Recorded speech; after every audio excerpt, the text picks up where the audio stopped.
Welcome, football fans, USFL fans, to episode 20 of the USFL Authority, your best show for USFL news, USFL debates, USFL takes, all that stuff.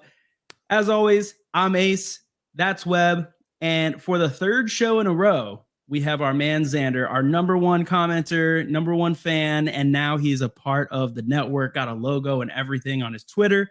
Go follow him at Zander Weeks on Twitter. He's the only one on there, and he's got a cool little cartoon with backwards hat on. I'm always a big fan of the hat. So, guys, how we doing? How'd we like this week? I think you guys liked it. Zander, go ahead. You go first. The game recaps.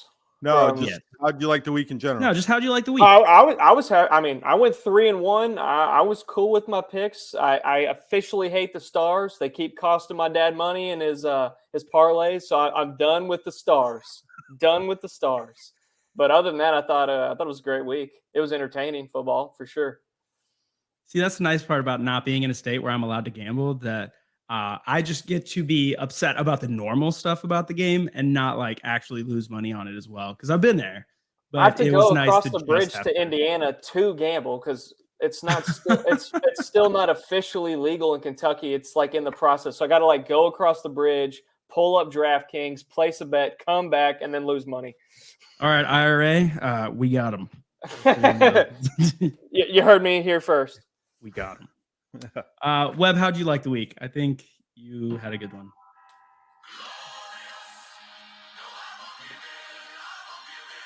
It was glorious, man. It was a great week. It was an absolutely fantastic week, right? We beat the Generals. We always beat the Generals. No one saw that coming. I picked them. Saw it coming. I fought for you over Logan last week. I fought for your beginning of the year. Everyone laughed at me with my maulers pick for the playoff. It's come to fruition. It's okay. I laughed at the pick, but I also didn't think that the North was going to be under 500, like all the way around. Okay, that's and insane. Who had the most all USFL players today from the league? Maulers. Who's got the best defense? Maulers. Who's like the hottest team right now?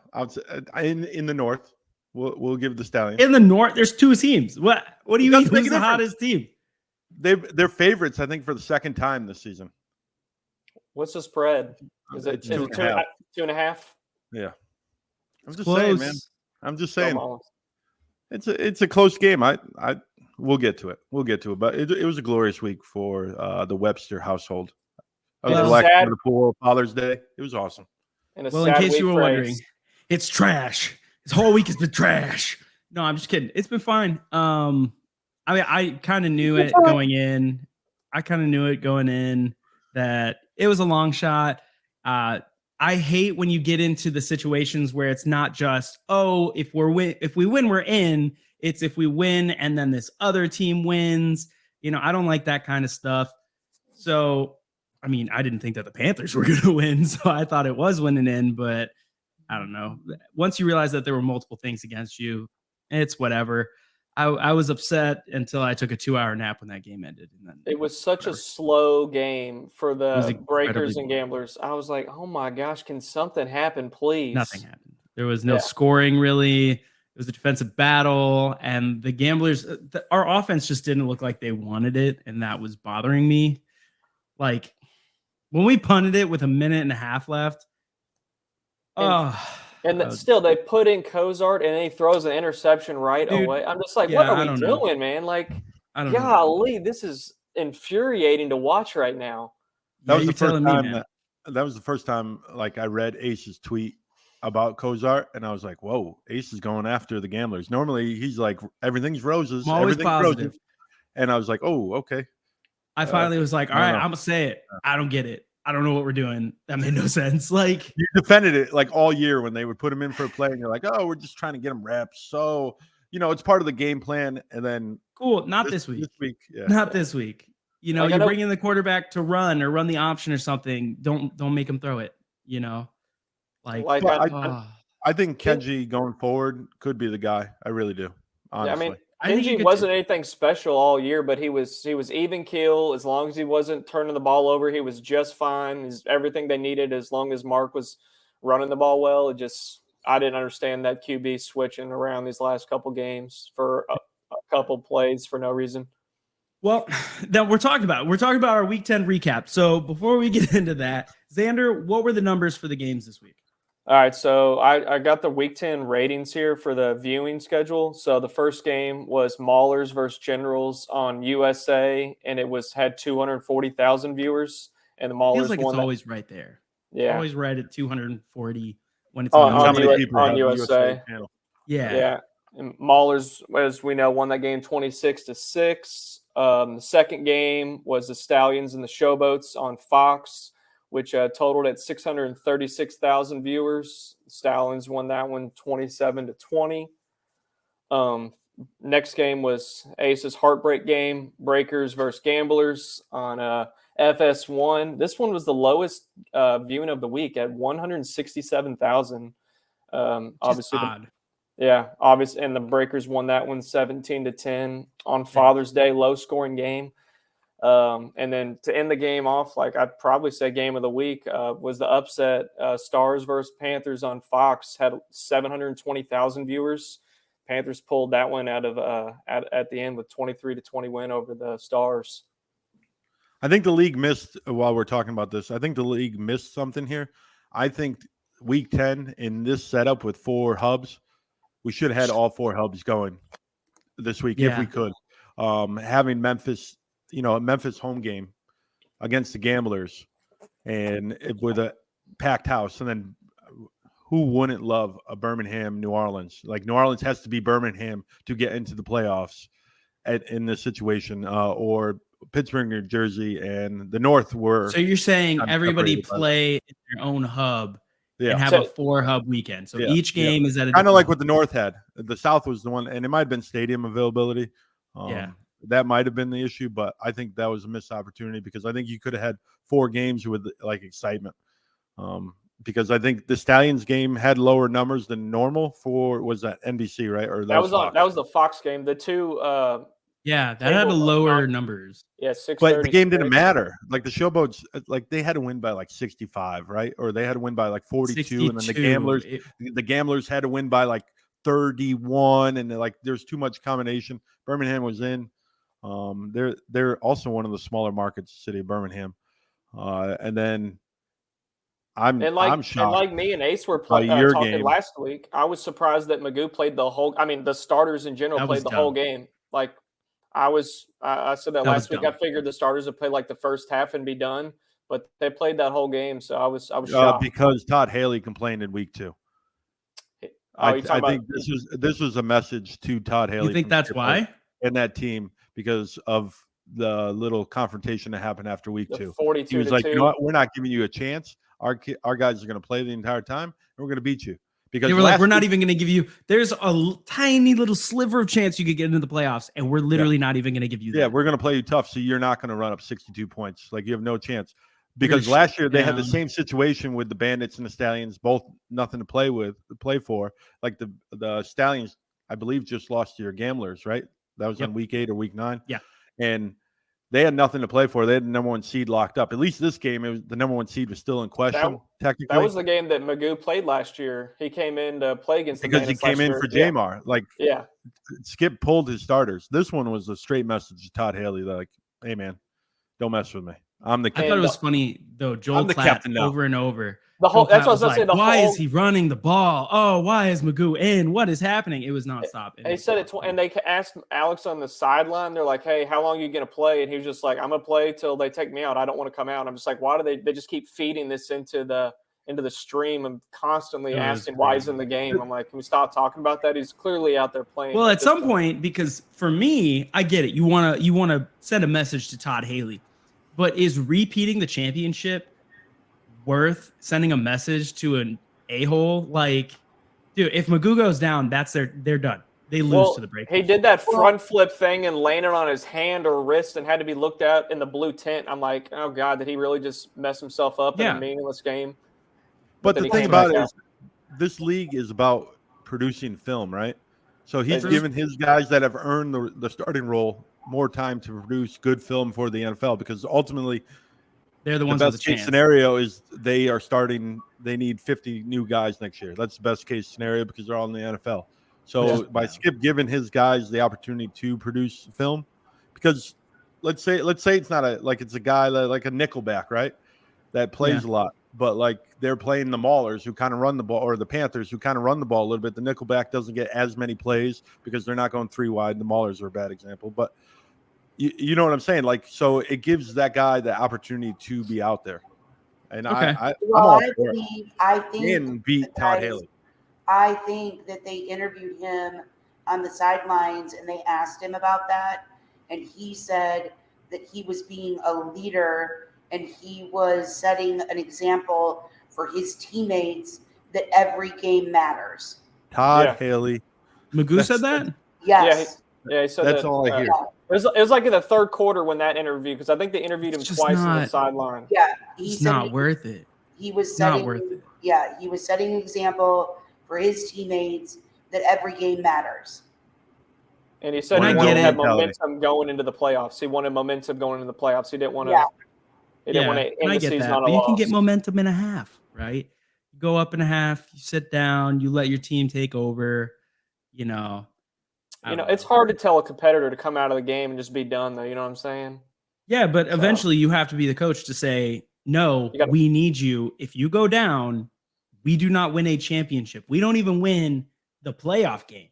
Yeah, that's our season right here in a meaningless game. And at that point, Birmingham fans turn around and they come at Skip Holtz. Don't tell me that this wouldn't be like Boobie Miles in Friday Night Lights, that he comes back in a meaningless game where they're up by 50 points and then he busts his knee and they're all calling for the coach's head because they're like, why is he in at the game? Because it's all fine. It's all fun and games. And you're like, oh, I'm a competitor. Oh, I want to set an example, until you hurt yourself and you ruin your team season because you were like, oh, I want to play.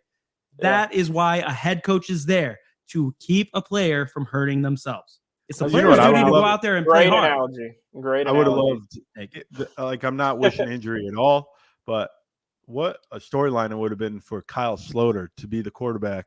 That's what I'm saying. In the championship game. It would have been like one of those They wouldn't have made it to the champion. They wouldn't have made it to the championship. No, but it would have been awesome to see, like, Sloter. He's the first big name that has switched teams, and is in a big he switched spot. Leagues. Yeah. Well, yeah, obviously. And D Flippo, he doesn't fit his offense, but we'll go in there. How about let's talk about gamblers and breakers? We already talked about that. Okay. We already talked. They didn't play. They didn't show up. They gave it away. It's fine. I'm over it. I don't want to talk about it. Okay. Tell me about it. Tell me about video. Let's go Maulers Generals. So this one was honestly surprising. Not the fact that you guys won. I would have given it a coin toss on who was going to win that game.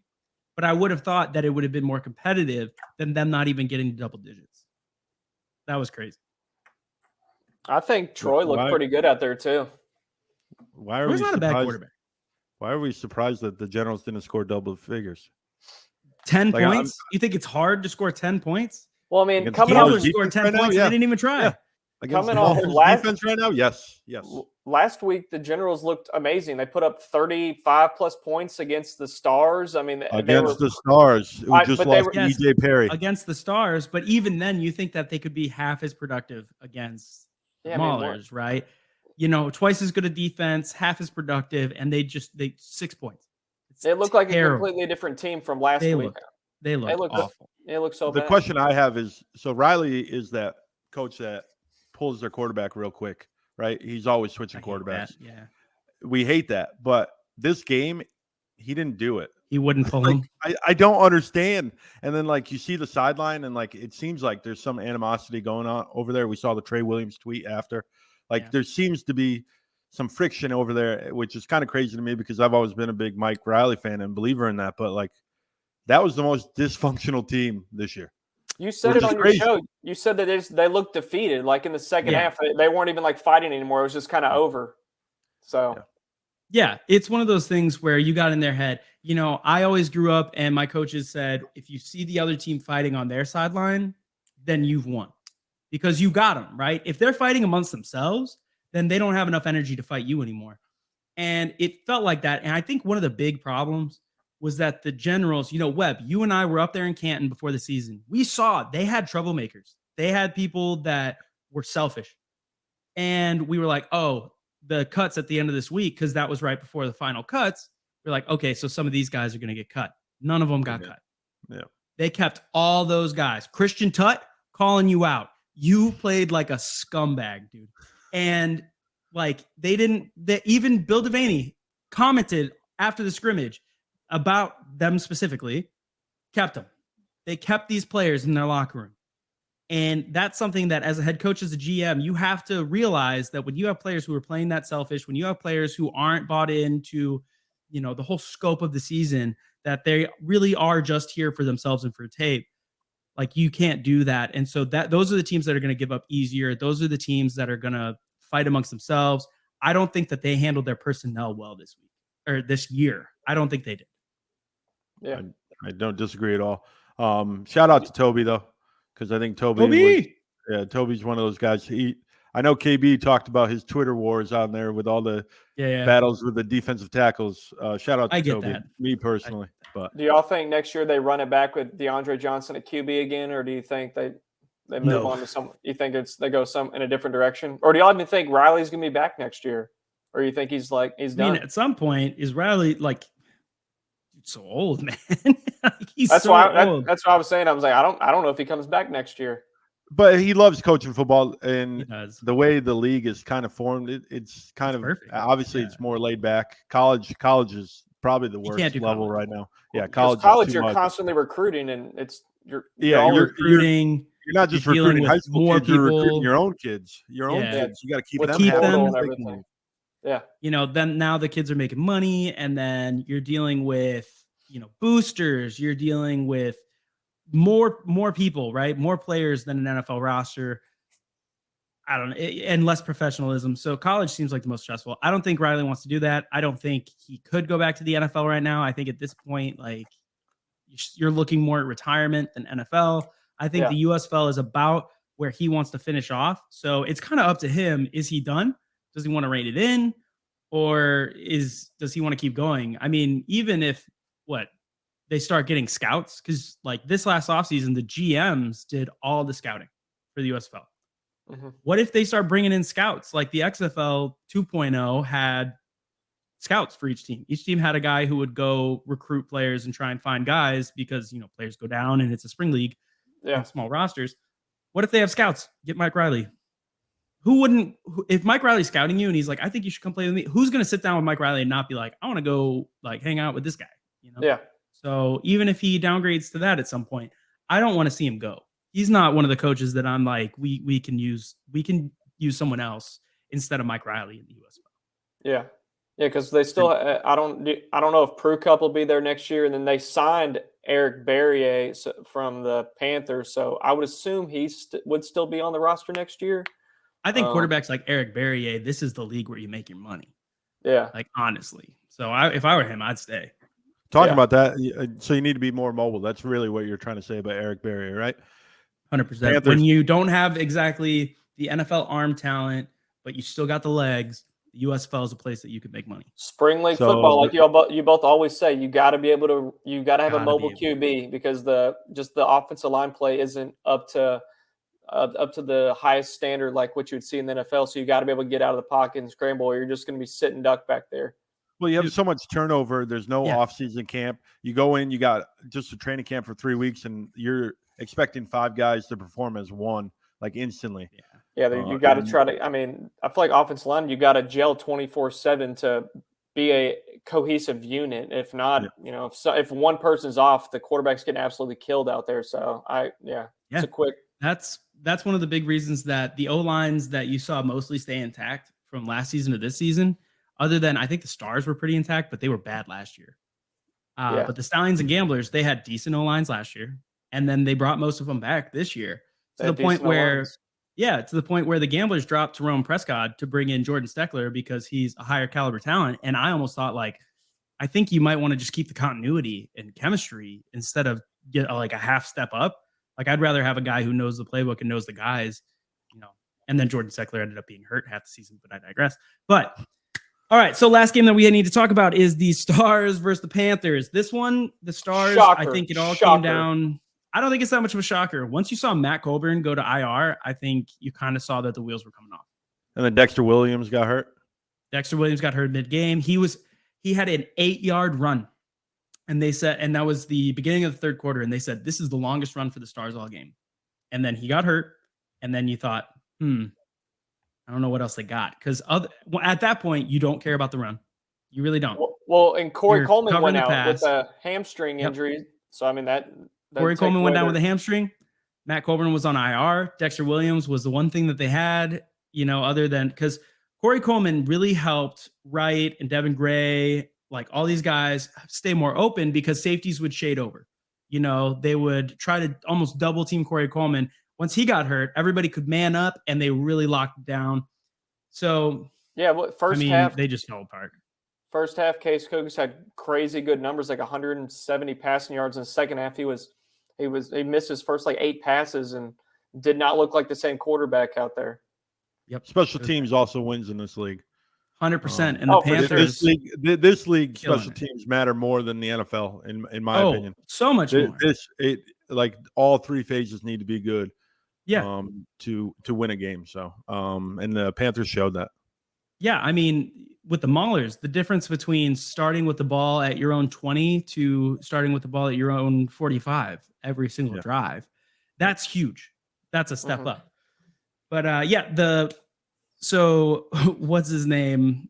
Perry? What's his name? The quarterback? EJ Perry. EJ Perry. I mean, he didn't have time. The ball 3 times. I get it. Yeah, he didn't look good, but he got some stuff done. And then their defense was lights out and their special team scored. I mean, that's a winning combination. If EJ Perry can come in this week and actually be able to use the playbook, even just the base week 1 and week 2 playbook, and actually execute it, I think they're a dangerous team against the Maulers. Oh, for sure. I mean, I was just going to say that kind of leans in. I mean, I picked EJ Perry as my player of the week just because with him only being there 3 weeks, I just feel like, I mean, you throw him out there, no one thought he was going to come in there and do anything. And basically he just relied on his legs, and he made a couple of good throws when it mattered. The 2-point conversion pass. I mean, that was insane. I mean, he was just running around. They got smacked right in the mouth and threw it up for basically a little lob pass. I thought he did really well for the circumstances he was put in a winner take all game 10 or week 10 last game of the season to get the playoffs. So I came up with an acronym today. Someone else might have had it, but it's DREAM. Remember the cream, right? Cash rules everything around me. The North Championship. The North Championship is DREAM, man. Defense rules everything around me. The Panthers defense was lights out in the second half, man. They were lights out. They were lights out. They really were. Yeah. They played again.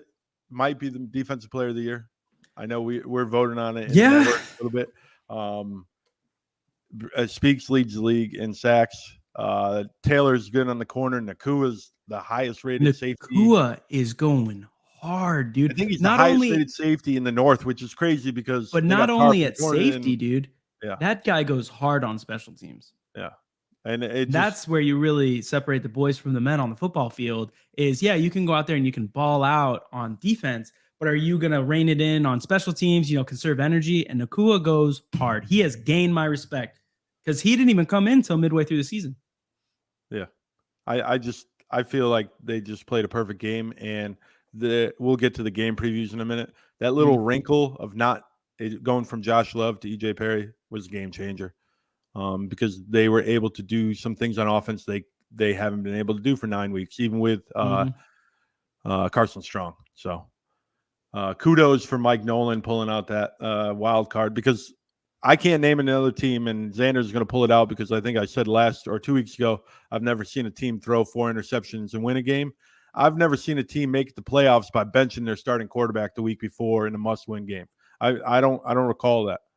Like in college, anything, I don't recall them winning a big game that they need to win to get into the playoffs. And Mike Nolan did it, and testicular fortitude to him because he was able to pull out the victory over the Stars. So I'm excited for the North Championship. I was shocked at a Week 10 quarterback change, honestly. But, I mean, it worked out in the long run for At that point, I thought they gave up. Yeah, like just throwing in the towel. Like, let's just put out this guy that just got here 2.5 weeks ago, see what happens. Yeah. Worked out for him.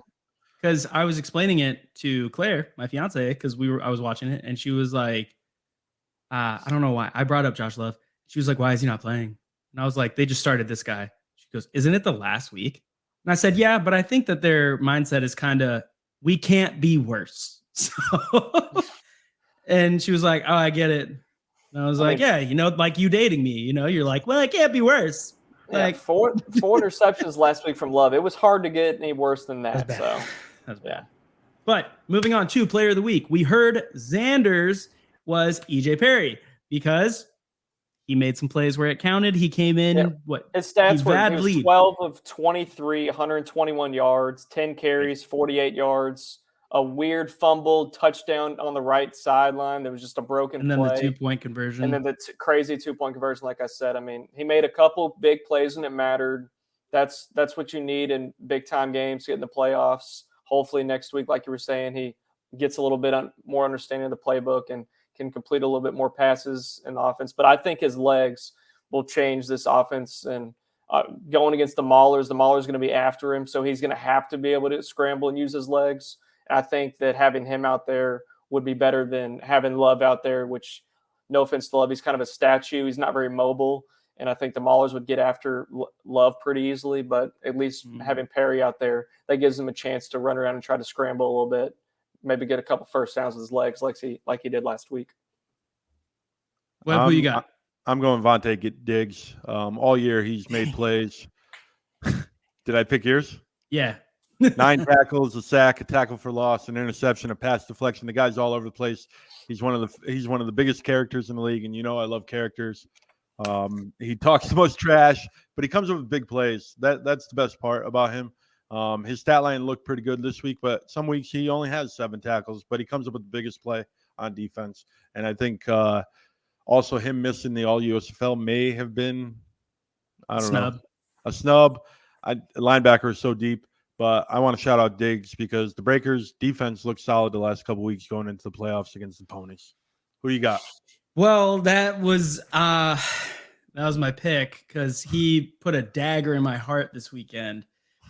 We brought Cozart in. I don't know why. He threw that interception, and Diggs made one heck of a play, tipping the ball up to himself, toe tapping it in. I had to give it to him, man. If we score that touchdown right there, who knows? Maybe we go into overtime or something. The Panthers still win, so it doesn't matter. But I have hope for a couple more hours. So, yeah, Diggs, he was the Dementor to my Harry Potter this weekend. So I was going to pick him. So, yeah. All right. Well, we're taking a lot of time, so we might as well move on. You got my player of the week. All good. Now let's go to playoff predictions. Let me see if I can share this correctly this time. Here we go. Share screen. Oh, I think it's going to work, guys. I think it's going to work. Oh, what is up? All right. I got a nifty little graphic this week. It worked out well because there's only 2 games. So I was able to put all 3 of us on here. And we took the records off because this is a show where all the rules are made up and the points don't matter. So if you understood that reference, we could be friends. So I think you guys are the same. And I had to be the black sheep because that's just who I am. I told Zander, he said, I pick based on stats. And I said, I pick based on politics because I'm trying to upset people. I mean, you were 0-8 the last 2 weeks, and I was 6-2. So I was making people mad and then making their day when I was wrong. So, yeah, I'm a cool guy like that. All right, but let's start. Game 1, Panthers and Maulers. Let's start with Zander. So I went with Maulers, kind of going back against my EJ Perry pick, but with him being so new, I do think the Maulers can get after him and make things confusing for him in the secondary. I think they may be able to get an interception or 2 off of him if they can get him rattled a little bit, and if the game's tight, I don't know how he'll perform in the late in the game. And then like on offense, I think Troy's playing really well right now. He's moving the ball. Offense looked pretty solid last week. They got the run game going a little bit. I think you get Troy out of the pocket, he can make things happen with his legs. So I'm picking Webb's team to make it to the championship, have a little Cinderella story from last season, being the doormat of the league, to get into the championship this season. So I'm taking the Maulers. From worst to first, why not us? Yeah. I mean, I know it's what I know it's what Boogie's been saying on Web show all year long, and so revenge tour. Yeah. If you had told me that the Panthers and Maulers were gonna be in after week 5, I'd been like, dude, what are you on, and where do I get it? But that's not true. The Maulers were 2-3 at that point. They had no offense, dude, and they still don't, which is crazy. But I picked the Panthers just to get under Webb's skin, and because I'm a good brother, and that's my brother's team. But honestly, I think that if they can get creative with EJ Perry, I think their defense is good enough to absolutely stalemate the Maulers, if we're being honest. And I think that EJ Perry looked scrappy enough that I think they might be able to scrape a couple points. I think it's about a 50-50 game, honestly. I don't think it's as clean cut as everybody says with the Maulers. I think it's about a coin flip of game, and I think it'll come down to 3 points or less. I think they cover the spread. What's your score prediction? Ooh, 17-14. 17-14. I think it's going to be a low-scoring game, too. Mm-hmm. What do you got? What, 2 of the worst offenses in the league? Or 2 of the best defenses, whatever you want to call it. What do I think the score is? Yeah, go ahead before I go.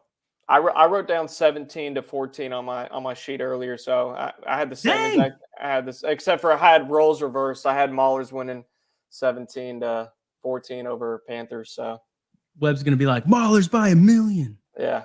No, Webb's not going to be like that. So, who's the best RPO quarterback? I'm going to ask you guys the question. Who's the best RPO quarterback in the league right now? DeAndre Johnson. I was gonna say Magoo. Probably Magoo, actually. It is probably Magoo. He runs a lot of RPOs. And he didn't have a ton of yards against the Maulers, right? They didn't exactly light the Maulers defense on fire, right? I think that was before Magoo really got like Magoo. Yeah, that was midseason. That was like week 5 when you said the Maulers were garbage. And they won he really got Magoo in week 7. Okay, so who's the second best RPO? Probably DeAndre Johnson, right? Troy Williams, probably. Yes. Who practices against his best defense in the league? The RPO is a little different. What are you, Todd Haley? Offense? What do you mean? He runs RPOs. That's why everybody thought Tamu would be so good with him. And then but EJ Perry gives them that RPO, right? Yeah. And he gives them more of an option. That's the only difference in this offense, right? Is an RPO, and they were able to pretty much contain the best 2 RPO quarterbacks in the league pretty easily, both games. Oh, that's where you were going. I had no clue where you were going with we're lost. So now we got EJ Perry in the same offense with little RPO action. He's not the same level as Magoo and DeAndre Johnson. Yeah, he's nowhere near that. And you think that quarterback's going to come in and beat the best defense in the league? That quarterback, RPO, the team that leads the league in giveaways. That's the Panthers. He put the ball on the floor 3 times last weekend against the Stars. That's like playing the blind sisters of the poor. They got Adam Rodriguez. Little sisters of the poor, but little sister. You know what I was talking about. It doesn't make a difference. You got me so fired up. I don't even know what I'm talking about anymore. I'm just telling you right now. Super sane. If he puts the ball on the ground, Tez is going to be there. Foster's going to be there. This isn't the Stars. He's not going to be able to throw the ball because, hey, I think Zander's first show, I told you what Mark Gilbert has in his pockets, right? Joe Walker. So he doesn't have that. They're playing again. He's playing into that. He's playing dang it. And how many coaches? I'm going to go right down the list, right? How about the Louisville tight end? I can't pronounce his last name. Hicatini. Hicatini? I love Hicatini. He's a baller. Come on, Webb. What did he did well, but what did he do last week? Half their touchdowns. But what did he do against the vaunted Stars defense. I don't think he had a one catch. He had one catch for 4 yards. Now we're playing, like a real defense with EJ Perry. Come on, man. Now that you said that, my Louisville Cardinal alum's probably going to have like 5 or 6 catches and a touchdown now since you were just dogging him. I said that my main reason was to get under your skin, and I think I did it. Like, I think I've already won. He can have a touchdown because guess what? 2 weeks ago, he had a touchdown, and they won what? 19-7. They haven't given up over 10 points in the last 2 weeks. They haven't given up over 10 points in the last 2 weeks. This defense is rolling. The offense, Zander said it. Troy's playing well. I know they're not scoring 40 points a game. Leon Johnson said on my show that he's the best quarterback, and I know that's his quarterback, but he just played with Case Cookis in Philly earlier this season. I think he's the most improved quarterback in the year this year. Like from game one, he doesn't turn over the ball. They have the least amount of turnovers. Yeah, his pocket presence needs to get a little bit better. I'm telling you right now. I've tried to tell you guys. I've tried, Ace. I've tried. This is episode 20. I've been telling you for 20 straight weeks, outside of last week. So 19 straight weeks. 19 out of 20 weeks. This is a special team, man. And how do you not love Ray Horton? This is different. And I know Mark Hull is going to watch this episode and he's going to be like, why is Ace always against us? Just to get under Webb's skin. I am genuinely a Maulers fan. When I was in my happy place in Canton, watching their practices, taking pictures, hearing that they enjoyed the pictures I took of them, I love this team. I'm genuinely rooting for them. If they go to the championship, I'll be so happy because it'll be like my second team was there. And I still know people. I'm just a contrarian. I'm just a contrarian. And Webb always wants to say it's a debate show when it's really not like a debate show. And so I got to debate him because I got to come at him. But it's not that I don't like the Maulers. I love them. You didn't debate me. I just lawyered you. Like it's over. Like this case is closed. Don't you dare lawyer me, sir. Let's go to the South. Moving on to the South. We have the Breakers. You're brilliant. All right, Breakers at the Stallions. So why did I pick the Breakers? Because Johnny Dixon's healthy. Jay Adams is healthy. Wes Hills is healthy. When they've had all three of those, they look good, man. Johnny Dixon adds an extra dimension to their offense to the point where now Jay Adams is open, Johnny Dixon open. They're able to help each other in a mutually beneficial way that Wes Hills is now able to start running a little bit more like he was in the beginning of the season before people started keying him. I think this offense is really getting rolling. And like you said earlier, Vontae Diggs is making the big plays. Their defense is looking better. Like, at the beginning of the season, Webb, what were we saying? We were like, the two worst defenses right now are the Stars and the Breakers. They just look bad at defense. The Breakers defense is looking better. Heck, we were trying to put 2 of their starting defensive linemen on our all USFL team because their defensive line is just suddenly picking it up. This team is getting hot at the right time. I think the Breakers can overcome the Magoos. Because let's be completely honest here. What is the Stallions team? It is Alex Magoo. The Breakers are working more as a unit. I think that they can overcome it this week. Zander, go ahead. I'll let you save this one. I'm actually more nervous to pick this game than I was the Maulers Panthers game, just because the Stallions and the Breakers have so much history and they've played so many times over these last 2 years. And both their games this year, have been competitive. But I did pick the Stallions. I think the keys in this game, they got to get Jay Sternberger involved early. Sometimes or earlier, it was about the midway through the season. He was, I just don't understand why they wouldn't throw to him so much. They would wait and he'd get a couple targets toward the end of the game. I know he's leading the league in touchdown or receiving touchdowns. So I think they need to get him the ball early, let him get in a groove. And then Davis has been playing amazing, had another 100-yard game last week. He's kind of their dynamic, quick receiver out there. So I think getting him involved. CJ Marable, kind of a scat back, does pretty good between the tackles, takes a lot of short games, short, quick passes. He can get an open field, make some plays. I think the Breakers played pretty well last week to get the win. Their offense was hot and cold, like we talked about pre-show. It was a very boring, stale game first half, especially offensively for them. I think this week the Breakers are going to come out. They're going to put more points on the on the scoreboard. I think they're going to be moving the ball up and down the field a little bit. I think it's ultimately going to come down to who has the ball last, and I think Magoo's going to lead them down the field and whether get a late touchdown or a last-second field goal. I think Magoo will get them into the playoffs. He's going to will this team into the championship game one way or another. It's kind of like his coming out party for his MVP season. I think the Stallions take this one. I'm picking a 27-24 game to the Stallions.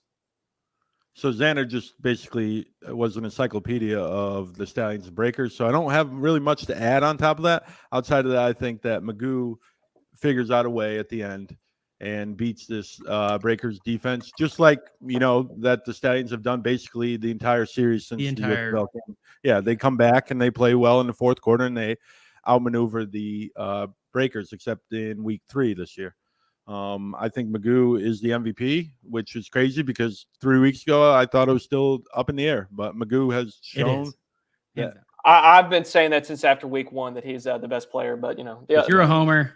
These other he didn't even play much in week 1. Calm down. He played technically last play of the first half and then second half. We had to keep journalistic integrity.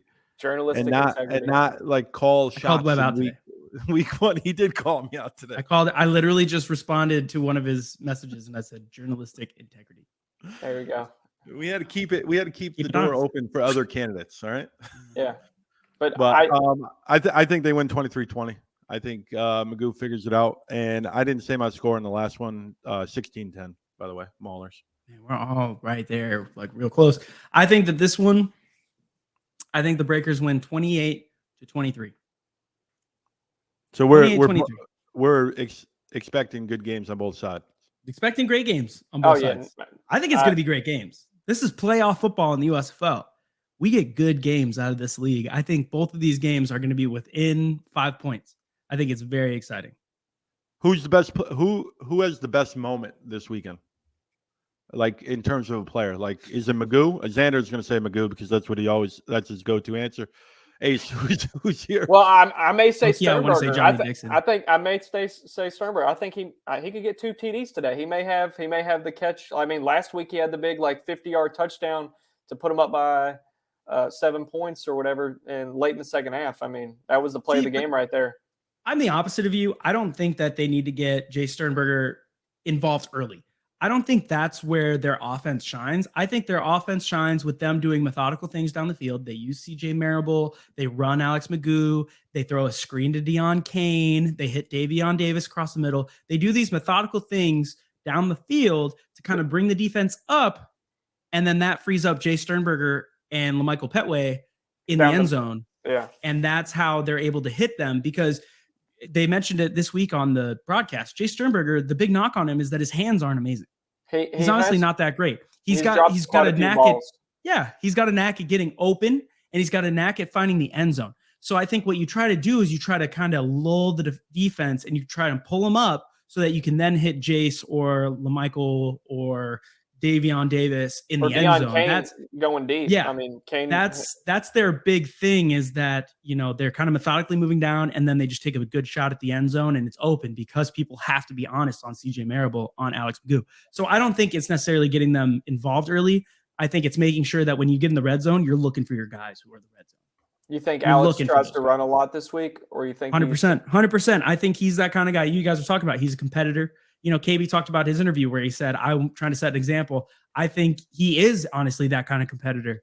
I think that this week he sets the example and he's going to put the ball in his hands and he's going to try and win the game on his own a lot. And I think that might bite him in the butt, but it's cool. Do it. Yeah. We'll see what happens. I think it'll be a good game. We will see what happens. But before we see what happens, we are going to talk. Let me move this back to here and there. Oh, we're so close. There we go. All right. Before we do that, we have team MVPs, which I'll talk about once we play the intro video.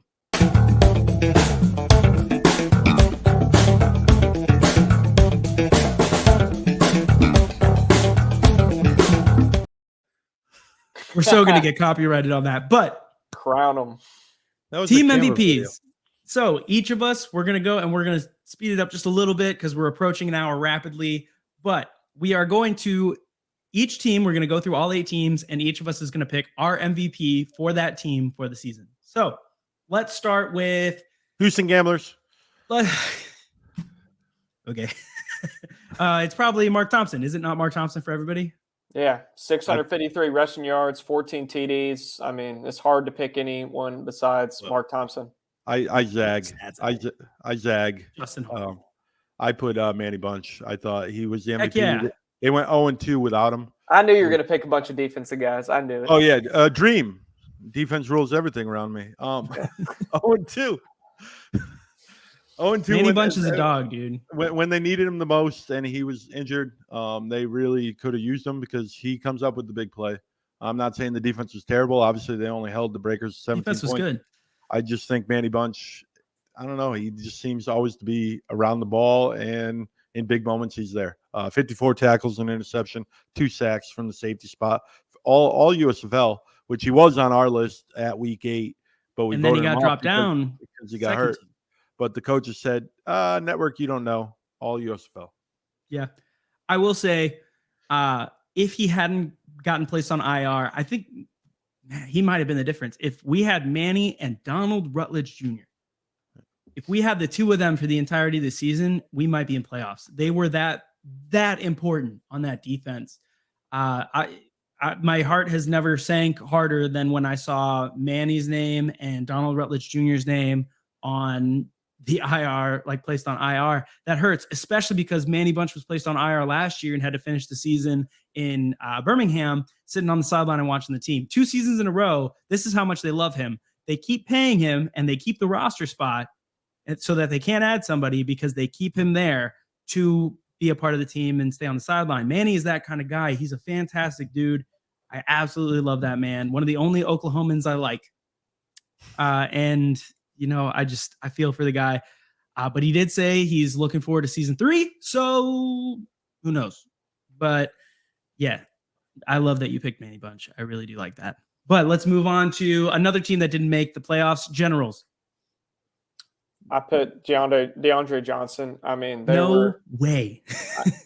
I mean, we saw him play, and then we saw him the team without him. They're a completely different team without DeAndre Johnson. I mean, he had 940 passing yards, 4 passing TDs, 361 on the ground with a couple of rushing TDs.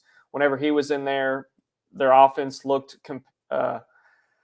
they looked decent. I wouldn't say they were just dynamic or anything, but you saw the complete opposite of when they threw Kyle Laletta out there or Prue Cup. I thought that whenever he had that injury, it pretty much derailed the season for him. So for that reason, I picked DeAndre Johnson as the MVP. For that reason, you got the surname right. For that reason, I am out. You got the surname. Oh, right. he's going to say Toby. I was hoping you were saying Toby. 42 tackles, 3.5 sacks, all USFL. He's probably the best Think about it. A defensive tackle with 42 tackles. That is crazy. Like, for him to get that many tackles, like linebackers, you know, Diggs has 69 tackles, and he's able to run the whole field.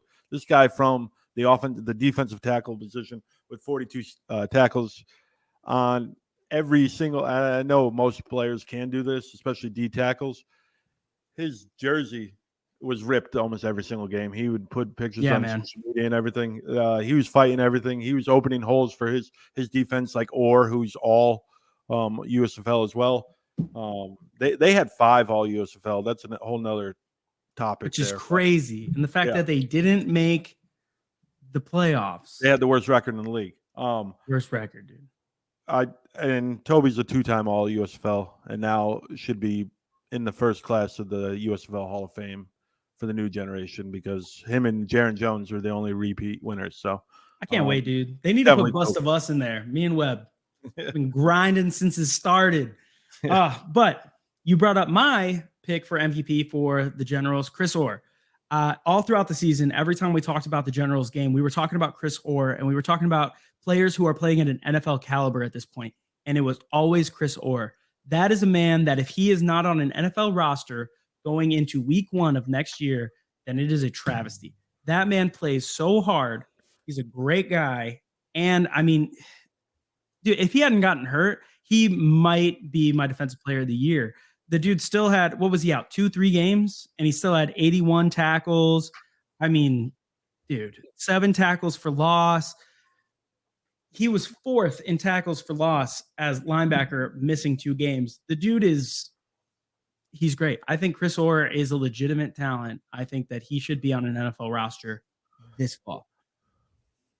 Zander, pick the next team. Well, since y'all give me a hard time for never picking anybody on defense, I pick on the Panthers. I pick Frank Ginda. I mean, it's hard not to. I know that that isn't a popular pick for Webb, but 104 total tackles, 3 interceptions, 1 sack, 4-time Defense Player of the Week. I thought he was their best player on defense, and the offense wasn't that great in the majority of the season. So, I mean, the defense kept the team in game. So that's why I had to go with Frank Ginda as my MVP for the Panthers. Oh no, Webb's looking down like he's looking at stats. I'm kind of afraid he's going to take my pick. Go ahead. You can go first. Oh no, Trey Quinn. Oh. Trey Quinn. He was the only reason that offense was worth anything most of the season. Besides Cole Hicatini. Besides Cole Hicatini, he's kind of like the Chris Carter of the team. They're like, this man only catches touchdowns, you know. Trey Quinn, he was Mr. Reliable all the time. Joe Walker's getting locked up left and right for some reason, and Trey Quinn always found ways to get open. He found ways to get them. Every time they had a touchdown that got them back into a game, it felt like it was Trey Quinn, sometimes Cole Hicatini, but it always felt like Trey Quinn was there. The guy's great. He's always open. Always open. Oh, 100%. He had 37 receptions, 438 yards. I mean, 107 of those yards were yards after catch. The guy, he doesn't get the love that he deserves. I'm not totally sure why. Maybe because he's on a team with Joe Walker, because Corey Coleman's in this league, you know, Jay Adams, Johnny Dixon's. That guy, he's just your Mr. Do-It-All. He was making plays on special teams. You know, he's out there playing gunner. He does it all for them. And you have to respect someone who does that much every game and is just not getting the respect that they deserve.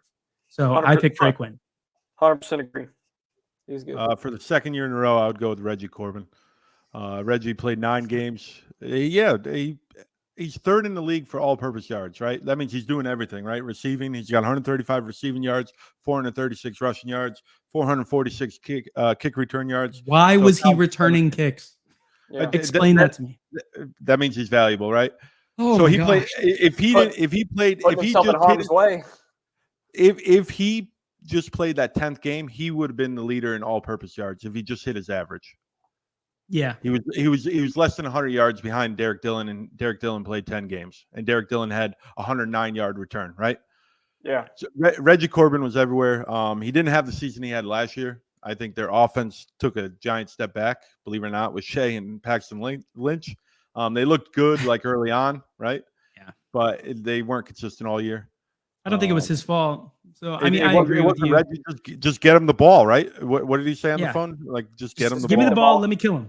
Yeah, let me kill him. So it's Reggie Corbin for me. And I just hope he doesn't figure out how to run the RPO with EJ Perry and become like a double weapon. That would be sick. All right, next team. What's the last? No, wait. We have 2 teams that we haven't talked about who didn't make the playoffs. We have the Stars. Webb, give it to me. Devin Gray. I'm in a zag all the time. 50 catches, 500 yards. Does anyone hear feedback? I do. Yeah. Devin Gray, 50 catches, 501 yards. 50 yards per game, just Mr. Reliable. I know one of you is going to pick Cookus, and the other one's going to pick the Baylor guy, and or Adam Rodriguez. So I went a little different, and I love Devin Gray, and Devin Gray always seemed to be the guy that when Cookus was in trouble, he was just dumping it off to him. Not a lot of huge plays, but I think it was very valuable to that Stars team.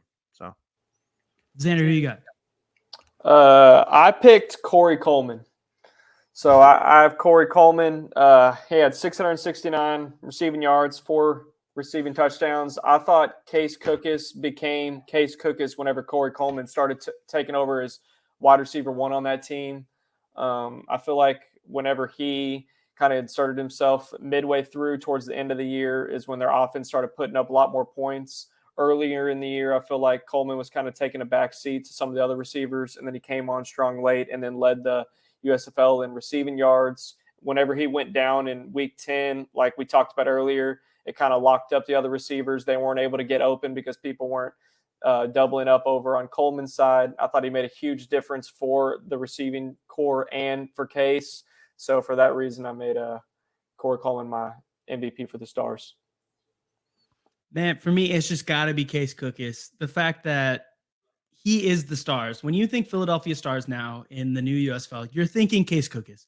The man, if you think that they are even close to being the number one seed in the North, to having a shot at being in the playoffs and not being the Generals who were last in the league, without Case Cookus, you're wrong. That man he sees the game different.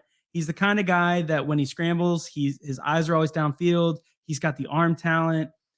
Man, who knows where he'd be if he didn't break his leg last year, but he might have been a USFL champion. So I love Case Cookus. I think he's one of the best quarterbacks in this league. And I'm honestly a little sad that we don't get to see him in the playoffs. Sorry. Thanks. Memphis, go. Ooh. Someone. Memphis. Go ahead, Zander. I went Cole Kelly to probably Brandon's surprise. Whenever they started off with Brady White, they didn't look too hot. They were awful. They put in Cole Kelly. I mean, he had a measly 7 touchdowns on the season, which isn't anything crazy, but I have to give it to him. During that 5-game win streak, he took care of the ball. He made some big throws. He ended with 1,534 yards, 7 pass touchdowns, like I said, 2 rushing touchdowns. I thought that was the big – and then, I mean, because I really wanted to pick their whole defense because the defense basically won them those games, but I couldn't do that, so I gave it to Cole Kelly. He came in there whenever they were struggling 0-3, so I thought he did a serviceable job, and I think he's a solid starting quarterback for the Showboats in the USFL, so I went with Cole Kelly. Man, I would have bet money it wasn't Cole Kelly. I know. Or Zander. I know. It's surprising. I'm sure Brandon's going to be surprised once he sees me say that. Dude's been trashing Cole Kelly. Like, I know. Wow. I know. Okay. I gave him a little love. I had to give him a little love. Yeah, I guess. Well, mine is Derek Dillon because Webb, you brought up earlier that in the USFL, with the way the kickoffs work, with how close the games are, all 3, phases of the ball have to work and they have to be working well. And Derek Dillon was one of the main reasons that 2 of the phases of the Showboats worked. And it's because he didn't play on defense and their defense was great, but he always gave them great starting position. He had multiple returns for touchdowns. He was electric in offense. The fact that all they had to do was basically get him the ball and he might break it for a 70-yard touchdown. And not to mention, people don't talk about his hands. He's got really good hands for a shifty, small receiver. Everybody wants to talk about his speed. The dude is pretty reliable when Cole Kelly hits him. So I got to go with Derek Dillon. That guy really was a game changer for them in Memphis. I'll see you, Derek Dillon, and raise you a John Atkins. Big John. Big John was a machine. 7 pass deflections for a defensive tackle is unbelievable in this league. It's insane. I know he had a lot of them in one game, but he just made that defense go. When they had all their starters and he was eating up double teams, the defense, Reeves and McCullough and Kyrie Woods, even on the blitz, John Atkins was that. I'm a D tackle guy. Zander, if you can't tell by now, is a quarterback guy. Ace is kind of all over the place, but like I'm a D tackle, DN kind of guy, right down in the middle of the defense. And John Atkins definitely deserves it, and he was all USFL. So we didn't put him on all USFL, but he definitely has a case for the all USFL. And I understood it 100%, even though it was Boogie that took the fall from our team. So, yeah. All right, playoff teams. Well, we already did Michigan. We have 3 playoff teams. Yeah, because 3 Michigan's teams left. not really a playoff team. Let's be real. Ooh, all right. Let's talk about the Maulers. You want me to go first? Yeah, you go first. It's your team. You got the yellow one. The commissioner, Isaiah Henney. If you don't have Isaiah Henney, anything is possible. Anything's possible. We saw how much of a leader he was in Canton, in just on the sidelines, talking with the guys. 9th in the league in receiving yards, which is probably shocking to some of you if you don't follow the Maulers closely, because they don't have a ton of big plays, right? He had 3 touchdowns, which was the leader for the Maulers. He had 916 all-purpose yards. That big play, he always came up with a punt return when they needed it, him and Josh Simmons, but Henny had a few more. It's got to be the commissioner, because on defense, I can list 11 guys if you really want me to. So, go ahead. Zander, who you got? Zander. Did he freeze? Frozen. Yep, go for it. Oh, I have Kiava Tizino. That man, he was absolutely the rock of that defense. The entire defense was really good. It was great. The best defense in the league. But I don't think that they are without Tizino and his consistency. He was just nonstop in the middle, stuffing runs, covering underneath passes. The man did it all. And I know you love characters, but the fact that he's more of a quiet guy, that he really just did his job every single game, every down, and didn't have to trash talk, didn't have to do like that much. Like, I love him, man. 94 tackles, 9 tackles for loss. Boogie liked to correct me when I brought up that Isaiah Chambers was leading in tackles for loss. I said that he was leading by 6 when he had 11, but Boogie corrected me that Tizino was number 2 right behind him by, I think he was only 3 down. But Tizino is great, man. And he's a good guy. He's a good player. And he was legit the entire season. Birthday. And it's his birthday. So happy birthday, man. Kiava, he's your defensive player of the year. Oh, yep, without a doubt. I always forget how to spell his first name, so I always just write Tizino in my tweets. But yeah, everything. I know how to say Tez. Just leave it Tez. Just Tez. Who you got, Zander? You were frozen, but we come back to you. I don't know what's going on. I'm in a hotel Wi-Fi over here. I keep freezing in and out. But I went with another quarterback. I went with Troy Williams, 1,400 passing yards, 6 passing touchdowns, 341 on the ground with 3 rushing touchdowns. Like I said earlier, I think he's been the most improved quarterback from game 1 whenever he came in with a little bit of James Morgan to now. The offense has completely changed with him being able to scramble and roll out the pocket. I feel like he's been more efficient. His completion percentage has continued to go up over these past few weeks. He's getting the ball out of his hands quick. He's not making any turnovers or any dumb decisions. I definitely think he's been the MVP of this offense this later half of the season, getting the ball out quick and making plays with his legs. I mean, yeah, even when they lost to the Gamblers, the dude had a 79 completion percentage. The fact that he put up more yards than I expected in the air than I expected the Maulers to have on offense the entire season.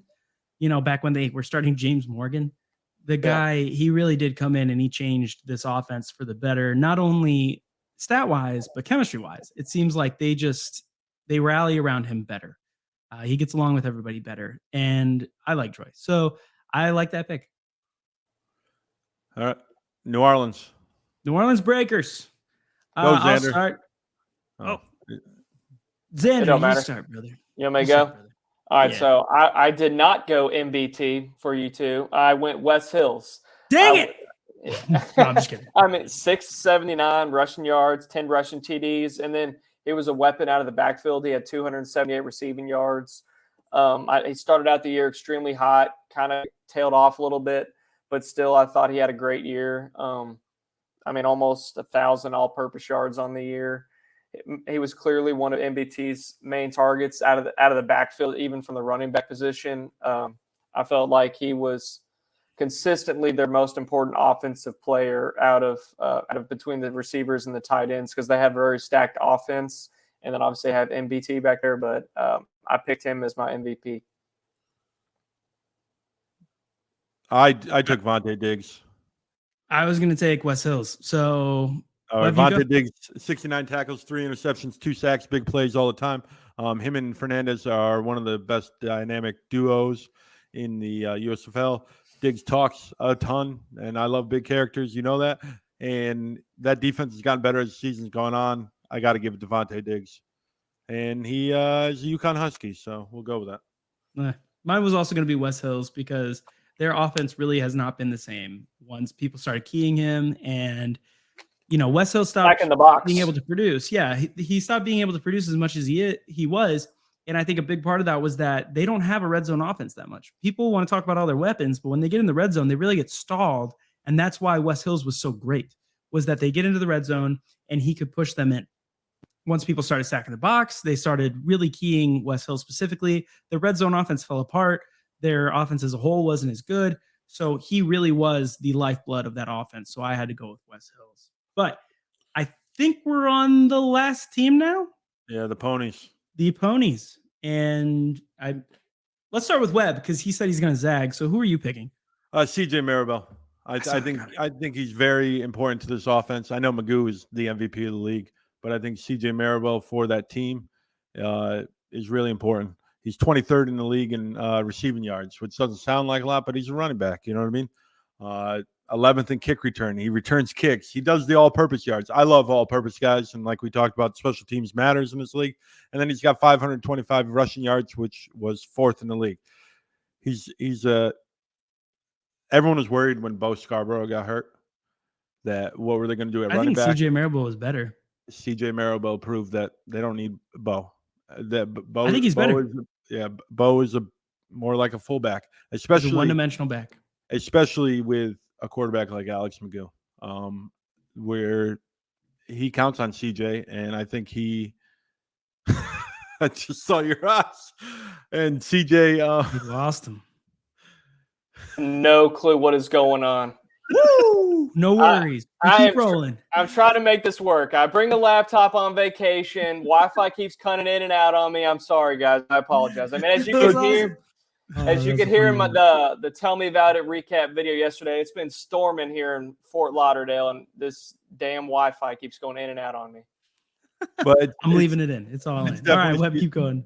It's definitely CJ Maribel. What do you got? Yeah. Magoo, big surprise. Let's go. Oh, okay. So you're asking me now. Okay. So, I mean, I went with the MVP, 2,100 passing yards, 20 passing TDs, 403 on the ground, 5 rushing TDs, 3-time player of the week for offense. I mean, he's been the best player in the league, hands down. I don't think he's going to be in the USFL next year. I think he'll be on an NFL roster for somebody, especially since they're opening up to 3 active QBs on the game day roster since the 49ers debacle at quarterback last year in the playoffs.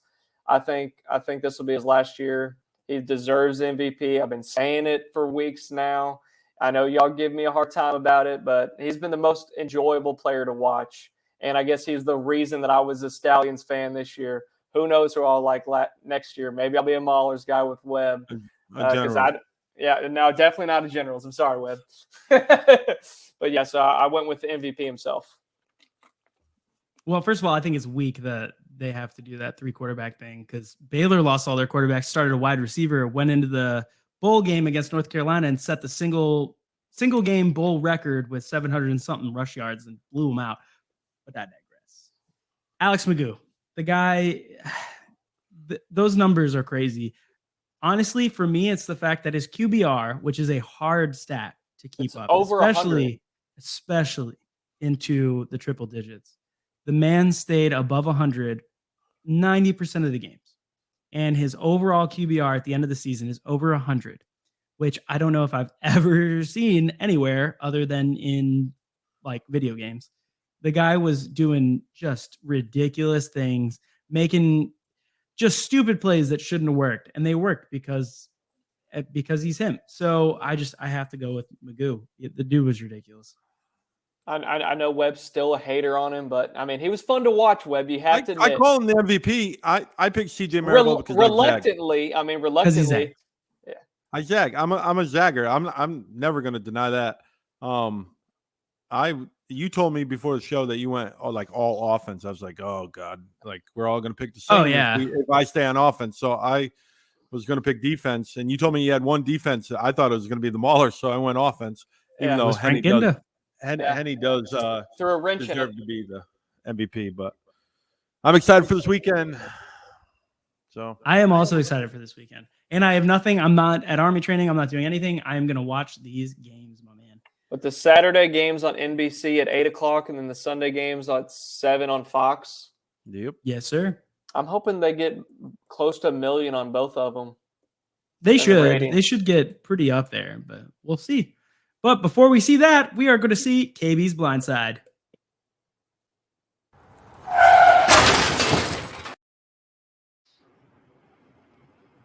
All right. For those of you who have not been here before, KB's Blindside is our wonderful producer, my mother-in-law, KB. She has put together a question that she either came up with herself or she asked other members of the network to help her come up with a question that the three of us have not heard. We do not know. We did not prepare. We knew that we were going to do team MVPs. We knew that we were going to do Player of the Week. We do not know what the question that KB is going to ask us. So we have to answer on the spot in complete honesty. So, KB, take it away. What is your blind side? All right. I don't know that it's much of a blind side, but It's fair. well, I actually have two. But the one that I'm going to go with is who choked a playoff spot away more? The Stars, the Gamblers, or the Boats? I'll go first because I love this. I love talking about this team. I can't imagine Stars. why you want to answer that first. Stars. The Stars choked it away. When you have 2 games to win one, and you end up playing, they lost to the Generals, who have the end up being the worst team in the league and got dominated at the last week of the season. And you choked that away. You lost to a team that a quarterback has only been on the team for 4 weeks. And he goes from being inactive to being a starter, and you lose to that team. You choked it away. The Stars have one of the best quarterbacks, a lot of offense, but Bart Andrews got to look himself in the mirror and go, you know what? I don't think we're doing it the right way. And I told you at the beginning of the season they didn't beat anyone last year. They took advantage of the North. They got hot. They were a couple plays away from being a championship, and this season proved that the way they were building the team is not going to be long-term successful, especially in this league, because the offensive line, yes, they did have Gilmore, who was pretty good, was not consistent enough. The pass rush is not consistent enough. The secondary, the run game, the run game. How many games do they have where they average like 2 yards? The secondary, Striblin didn't have 8 interceptions, right? I know Dennis had 3, and I know league interceptions were down, but like they were able to. Everyone is able to move the ball against them. That's the choke job. The Showboats, the Gamblers, they played tough the entire time. It's the Stars. Choke of the year. Well, who in the network since week 1 has been saying that the Stars were overrated? Webb. Oh, yeah, without a doubt. But anyway, Zander, I'm not here to take any credit for that at all. Yes, I am. Yes, you are. You 100% are. But that's okay. They ultimately choked. Like, I'm not lying when I say that. I would really be shocked if one of us said something other than the Stars, because they had the easier schedule. They didn't have to play the Stallions and the Breakers, right? They had to play the Generals and the Panthers, who switched their quarterbacks. And they only had to win 1 game. So I definitely have to say them. Who you got? Who's going next? Zander. I mean, I thought it was easy. Oh no. He thought it was easy. That's all I heard. He thought it was easy. Then it's the Stars. I'll Mine's continue the Stars. with one. Mine's the Stars. I keep cutting in and out. Okay, who do you have? Before you cut out, who do you have? I have Stars. Stars. They choked it up. They choked up bad. They were the only team that didn't make it. That literally all they had to do was win the game. All they had to do, like you said, they had 2 games to win it. Win 1. They didn't do it. The Gamblers had to win, and the Stars had to win, right? The Showboats had to win by 62 more points than the Breakers and have the Gamblers win. You know, there's all these different scenarios where it was the Stars. All they had to do in week 9 and 10 was win a game, and they couldn't do it. They absolutely choked it. In the easiest division I've ever seen in football, they couldn't. Whoa. Honestly. Whoa. It's not the easiest division, but you don't have a team with a winning record. There are 17 games in the NFL, and though there are divisions that have been won with a losing record, and 16 games. The Seahawks in 1 year, they went 7-9. This is only a 10-week season, so if you have a 2-game, 3-game lose streak, it kind of screws you on that winning record thing. 100%. But still, like if you have a 2-game lose streak to end the season, it kind of screws you on that winning record thing. Really easy, right? If you have 2 losses at the end. Yeah. Right. All right. You catch my drift? You say what I'm saying? I get you. All right, guys. So, Zander, we're gonna assume Alex Magoo is not on the Stallions next year. I do not think he is now. Who's your team? That's a blindside. Oh! He froze conveniently. Oh, come on. I'll fill in the gap here. Totally the Generals. I got him while he wasn't frozen. The Generals. I can't pick the Generals. I don't know who will be my team next year. I guess I'll just I'll have to wait and see. I don't know who the QBs are going to be. I'm a QB guy. I'll pick one next year. I'll pick one next year. Yeah, whatever. Hey, Ace, who's going to be your team next year? The Austin Wranglers. I don't know. Traditionally, I change teams. I'm a Vikings fan. I'm saying last year I was the Breakers guy for the network. I know. And you switched to Maulers. You're not changing teams. Well, Webb, we do need a Gens guy. I mean, you are. But we don't have a Maulers guy. Not like there's 2 Maulers. I'm the only guy in the world covering them. We technically have day one. So what happens if Jaron Horton ends up being a head football coach of a different team in the USFL?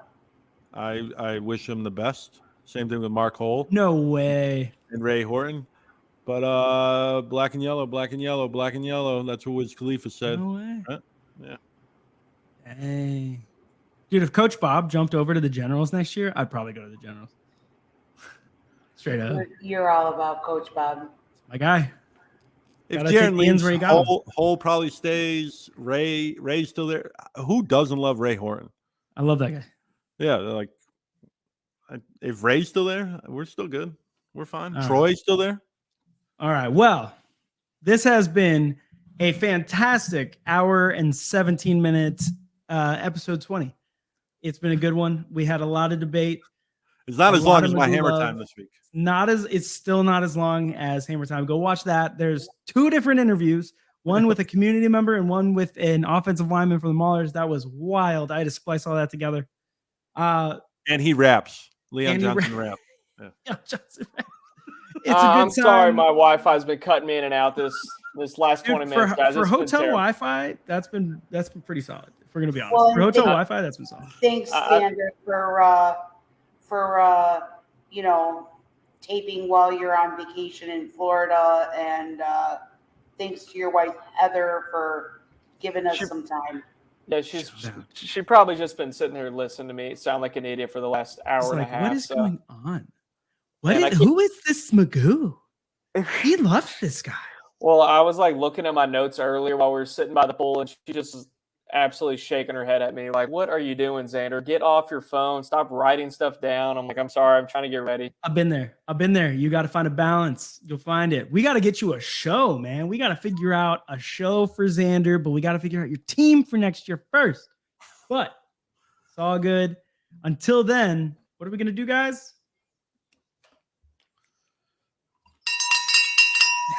Peace. Glorious. Can someone play the song?